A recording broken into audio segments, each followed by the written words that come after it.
Hello everyone, I'm Vivekananda. I cleared my Civil Service Examination 2014 and currently working as an Assistant Director in Ministry of Defence.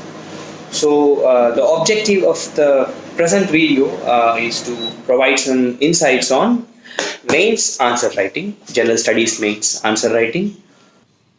Some of the most important components of mains answer writing would be, first and foremost thing, working on answer writing skills. Then, after working and developing answer writing skills, then the next and the most important ingredient which you are supposed to take care is answer writing speed. Yes, answer writing speed also is very important. So you would have learned a lot of answer writing skills, but after learning so much of answer writing skills, if you could not complete the paper on time,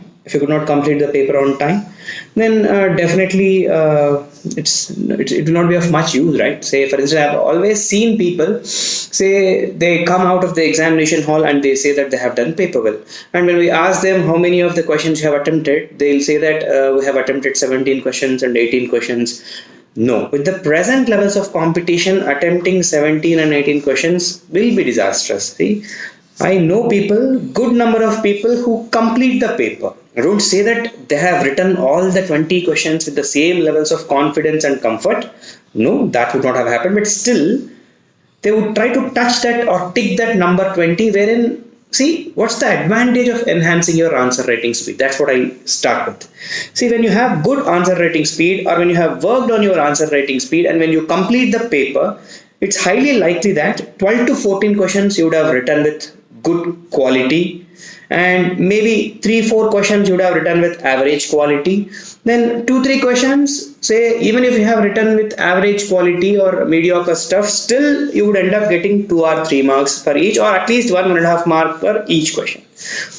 Imagine if this thing happens in 4 papers, that so-called 3 questions, 1.5 mark or 2 marks, say 6 marks into 4, 25 marks is sufficient for you to make a difference in your rank, so that you end up in a better service or you get a lesser service. So that's the significance of answer writing speed, with which I have started which is the most important input for answer writing. After answer writing speed, then the next important thing which you are supposed to take care is answer writing skills. So answer writing skills. So what is this answer writing skill? I am sure you would have seen many videos on mains answer writing, and see, answer writing skill would not or would never develop without practicing. There is no other way to improve your answer writing skills other than actually writing your answers. Other than writing your answers means, see, there are many videos telling you to how to write a good introduction, how to write a good conclusion, or how to identify the dimension. See, all these things, they are easy to say, and for you also you will find it comforting to listen. But the real challenge is actually, ensuring or executing the things when the actual time comes. Most of the students, they do this. Say, for instance, they start off well. They will write some 8 to 10 questions or 15 questions, and by that time maybe they would have got some sort of negative feedback from somebody, or they would have themselves self-evaluated and would have identified that the quality of their answers is mediocre, and they would self-diagnose that they do not have good answer writing skills, and they would be busy preparing for prelims throughout their attempts. I have seen many people, 3rd, 4th, 5th attempt they would be writing, and they will be still concentrating only for prelims. And say, what's the point in preparing for prelims? See, you are not here to clear prelims and write mains. Your agenda is to clear this examination, and the single most ingredient which is going to help you to clear this exam and ensure that your name is in the list is to pursue answer writing skills religiously and with lots of diligence. If you don't do this, then nothing is going to help you. So yes, make it a point that you involve in intense answer writing practice. Intense means, see, unless you start writing first 200 answers, believe me, you are never going to write a good 201st answer. You write 200 answers, commit mistakes, learn from your mistakes, ensure that your mistakes are not repeated, and only with this constant and persistent answer writing practice with lots of consistency, your 201st answer is going to be good. If you are not doing this, irrespective of how many videos you see, believe me, it's not any help to you. And I've seen students, like, they see lots of copies of toppers, and they listen to listen videos or podcasts, whatever it is, they do it, but they end up not executing things. Please do not do that. Start writing answers immediately. And one more thing, one more doubt which might have come up in your mind.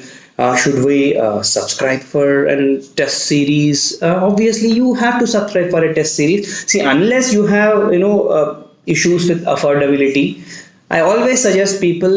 See, we waste money on hell a lot of things. What's wrong in spending some amount of money when the competition is this intense and each one of them are very serious about their preparation, and each student is serious about clearing this exam? What's wrong in spending some amount of money on subscribing to any good test series in the market? I don't say that this is good, that is bad. All the test series are more or less the same. And in my personal opinion, subscribing to this test series and writing them religiously, it will help you to enhance your test writing speed. Now, the most important agenda is to enhance your writing speed. And yes, and one more common mistake committed by most of the students who actually subscribe to this test series is they write the test series at their own convenience, at their own luxurious time. It should not be done. See, when they are saying that, when they have demarcated a dedicated time in the week, you write the test on Monday between 9 to 12, irrespective of what kind of work you are stuck with, you still have to go and write the test, take the test. You woke up that day with headache, still go and write the test. You are not in a good mood to write the test, still go and take the test. And say you have some disturbances or you have lack of harmony at home, still you go and take the test. See, all the permutations and combinations which happen for you on a regular weekend would also happen for you at exam day. So you have to train your mind for that now. See, mains examination is physically and mentally a taxing and rigorous process. Unless you train yourself for that so-called physically and mentally taxing thing, and that rigorous practice does not happen pre-hand, if it is the first time which is happening on the day of exam, it will not pay for you. It might even backfire. You may get stressed. You may get all negative feelings. You end up thinking that it's difficult for me to clear mains. All this negativity come only when you do not do, or when you do not practice adequately, and when you do not practice with diligence and do not learn from your mistakes. So make it a point that whatever the test series you subscribe to, ensure that you do it diligently. Do not miss even a single test, irrespective of your preparedness. This I am saying because see, most of the students, they'll be thinking that I'll complete the syllabus and I'll start answer writing. Is there anything called as syllabus for UPSC? No, there is nothing like syllabus. Everything under the sky, or everything under the sky, they are framing questions on, isn't it? Do not wait for you to complete your syllabus. Do not wait for you to fully develop your content, then you think that I will sit and start writing answers. Such a bad thing to do. No, you have to start writing answers immediately. Content will come eventually, because what are you doing at the end of the day? You are reading, right? When you are reading, automatically the information you have, the content you have will gradually improve. But answer writing skills is a different skill altogether. You have to master this skill, and of course, if you have a better content, of course, that will also reflect in the confidence of your answer writing skills. I don't deny that, but still, do not wait for you to complete the syllabus. Do not wait that I have to finish, I have to develop, I have to have a lot of content, I have to have a lot of information, only then I will start answer writing skill. No, come out of that kind of mindset. You have to start writing answers at the earliest possible time. And yes, daily answer writing also is something very, very important. See, because I treat it this way. Answer writing speed improvement, you just subscribe to any test series in the market and take it religiously and do it. But answer writing skills is something which should happen as a daily dose. Every day, it's not at all incorrect even if you allocate 1 whole hour or even 1.5 hours a day in practicing answer writing. What's wrong, isn't it? At the end of the day, you all know that you have to clear mains for you to see a rank. Of course, interview stage, you also can nullify the impact of the interview stage if you are extremely good at answer writing, isn't it? So yes, when you know that this is the only skill that can help you to sail through comfortably through this mains phase, why are you not taking it seriously? So take it very seriously, and believe me, mains preparation is the most serious and intense way of preparing for the exam, because when you prepare for mains, you tend to prepare with lots of depth and you tend to see multiple dimensions of each topic, so it's more holistic in its nature. So when you're preparing for exam in this holistic and multi-dimensional manner, definitely it would add on to your prelims also. See, that's the most common mistake committed by students, right? They, they would have failed to clear prelims and they would start preparing for next year prelims. Such a stupid thing. It should not be done. See, you have to start writing mains answers, practicing mains answers, so that by the time of the people who are writing their mains this year, they are done with their mains, you also should be equally competent or as competent as them in attempting the questions or the question paper of this year's exam, because next year you're also going to take this exam, right? So, and after this phase you have less time left. After this completion of the mains, you have less time left, so that you will be busy concentrating on your prelims. Then don't wait for you to complete or clear your next year prelims, and if you think that then I'll start practicing answers, no, that's not the way to do things, right? And coming to certain specifics like what to do with answer writing or how to write a good answer, first thing first, one big mistake done by most of the students is they don't read the question properly. Read the question properly. Read the question 5 times. That will solve 50% of your problem. If you read the question 5 times, then what will happen? You will try to understand each and every finer nuances of the question, and you will properly understand the demand of the question. So this idea of beating around the bush or writing some irrelevant content or deviating from the demand of the question would not happen if you do this. Read question 5 times. Write it. Say the moment you see the question, right behind it RQ5 means read question 5 times and tick, yes, I have read the question 5 times. Make sure that you have read the question 5 times. And yes, next important thing, how to write an introduction. It's a very important thing. Most of the people ignore writing introduction. They would directly start jumping writing answer. That's not the way you're supposed to do. A good introduction, if it has the potential to capture the entire theme or entire essence of the question. And I know it's very difficult for the beginners to start to write an introduction. You have to practice a lot.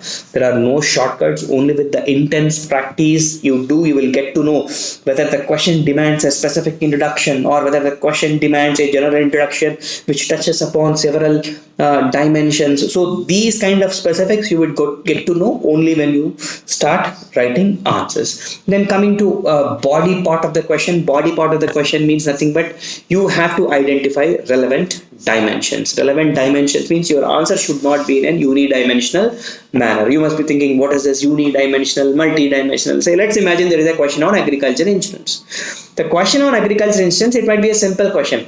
Agriculture insurance in India, in spite of several attempts to popularize or in spite of several attempts to penetrate, is still a non-starter. Discuss in detail. So let's imagine this is a simple question.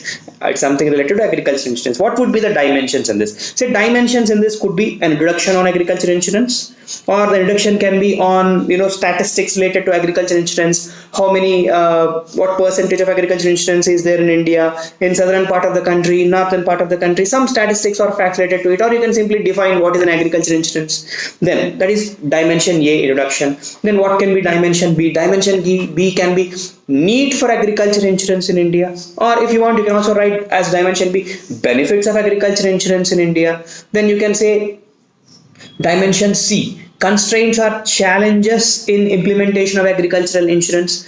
Constraints or challenges in implementation of agricultural insurance, that can be considered as dimension C.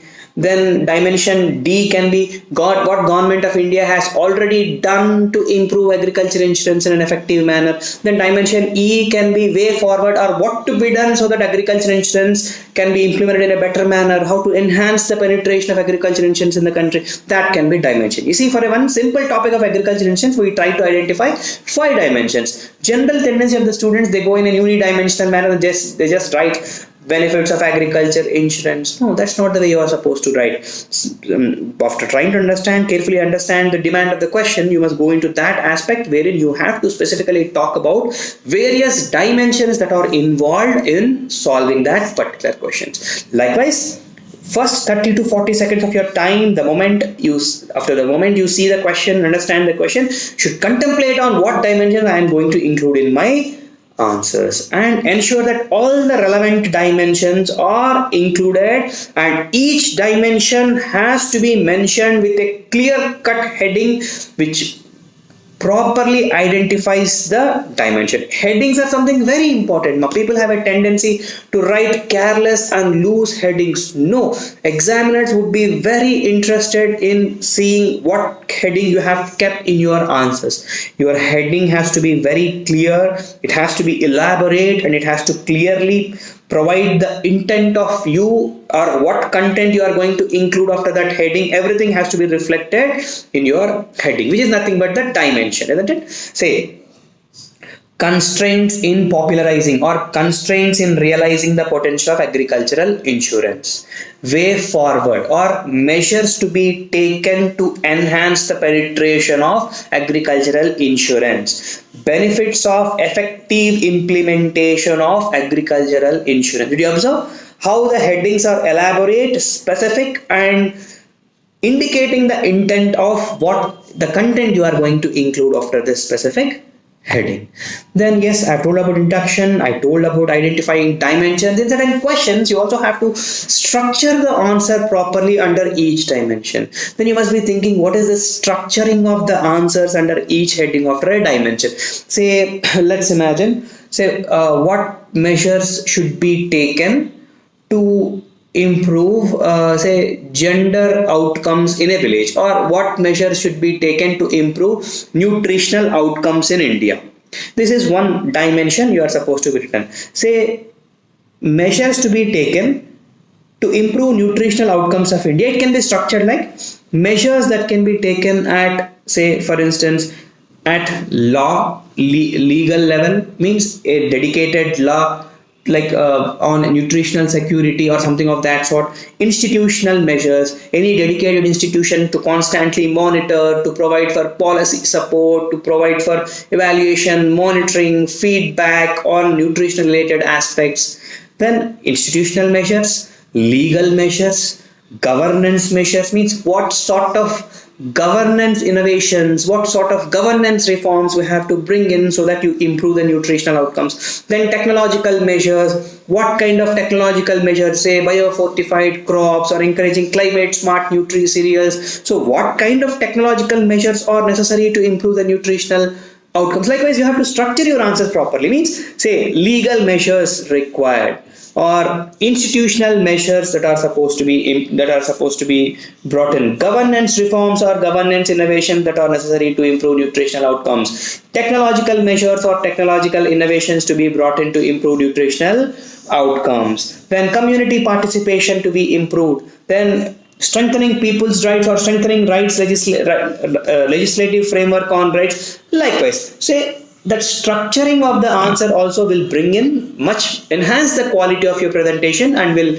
make examiner feel that you know how or what all the relevant aspects are supposed to be included in your answers. So do not ignore structuring of your answer wherever the potential for structuring the answer exists. See, it's as important as identifying dimensions. Of course, identifying dimensions is something very basic, but even after identifying dimension, you should have that knack to structure your answers in an organic manner. I know it's a very difficult thing. It will not come in a day or two.